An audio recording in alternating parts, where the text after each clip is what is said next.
Hey everybody, we're going to look at track alternatives today. This is one of the tools I use a lot when I'm songwriting.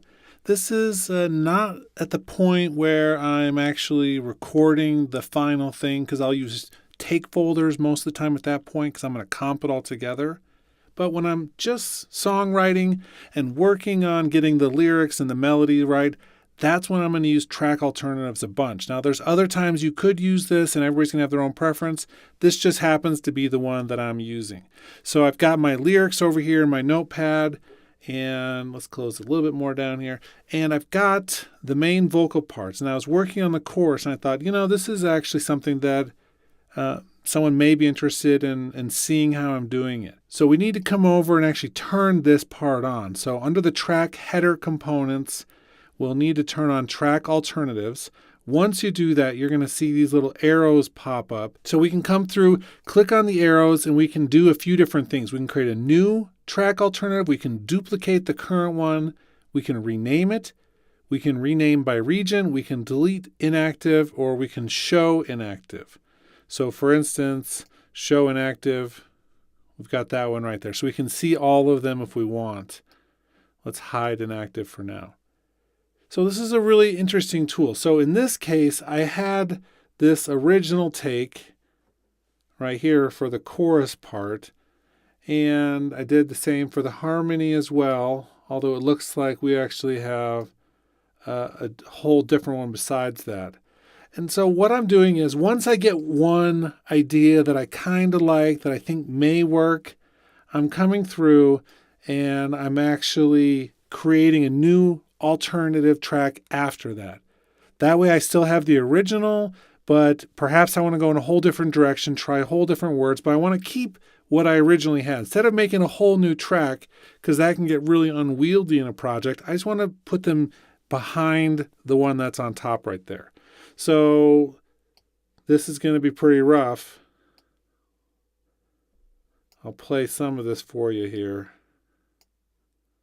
Well, and actually, let's leave the main one because I split them out. That's another thing I did was I started splitting out onto different tracks. One of the things about this is that it keeps all of my effects and other processing in place no matter which alternative is up. It just changes what's out here in terms of the regions, the automation, and the editing.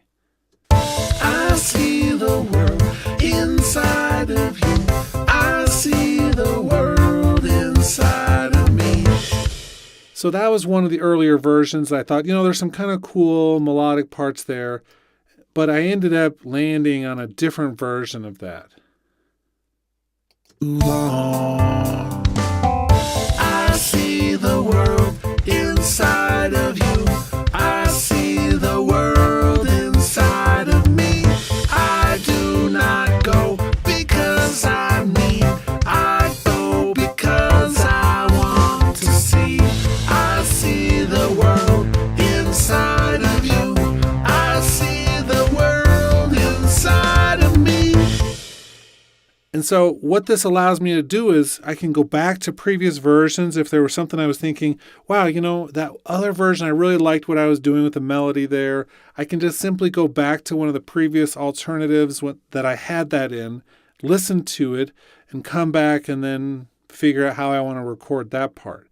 Once I'm really locked into my lyrics and the melody, then I switch over and start using the loop function with take folders, because then I want to get the best performance that I can, and I want to just be able to do the quick swipe comping to get that. And that's a video for a different day.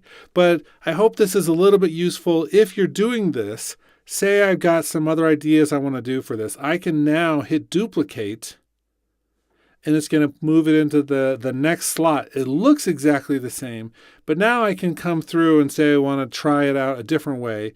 I can make any changes I really want to do. I can come back into the other alternative, and we have it there. So let's undo that. Yeah, we'll leave it on B for now. Okay, so that's conceptually how it works. It's a really useful tool when you're trying to be efficient and organized and just keep track of everything. So for those reasons, I do recommend using the alternative.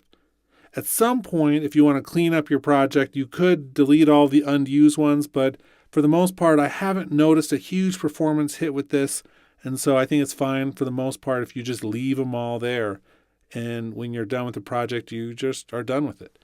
Okay, hope this was helpful. Not a very long video, but I hope that this is just a tool that if you didn't know much about, that now you know a little bit more. Hope you're having a great week, and I will see you in the next video.